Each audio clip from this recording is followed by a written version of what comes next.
तुमचा वाढदिवस दरवर्षी खूप थाटामाटात साजरा होतो. यावर्षी इतक्या साध्या पद्धतीने का?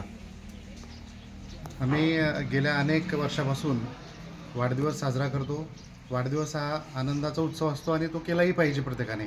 परंतु अनेक वर्षापासून माझ्या मित्रमंडळीच्या माध्यमातून, सहकाऱ्यांच्या माध्यमातून आम्ही वेगवेगळे होर्डिंग्स वगैरे लावतो आणि वाढदिवस साजरा करतो.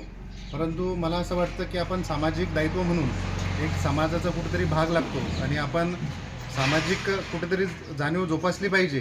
त्या उद्देशाने समाजकार्य करत असताना मला असं यावर्षी असं वाटलं की आपण लाखो रुपये होर्डिंग असेल, बॅनर असतील, अशा इतर ठिकाणी खर्च न करता तोच निराधार असेल, वृद्धाश्रम असेल किंवा अनाथाश्रम असेल, अशा ठिकाणी जाऊन त्यांना कुठे अन्नधान्य असेल किंवा इतर साहित्य असेल, अशा गरजवंत लोकांना जर आपण म्हणजे बॅनरचा खर्च न करता अशा माध्यमातून मदत करून जर आपला वाढदिवस साजरा केला तर हा समाजात एक आदर्श तयार होईल आणि आपल्यालाही त्याचा आनंद होईल आणि निराधार व्यक्तींना त्याचा कुठेतरी आधार मिळेल, असा माझा उद्देश आहे.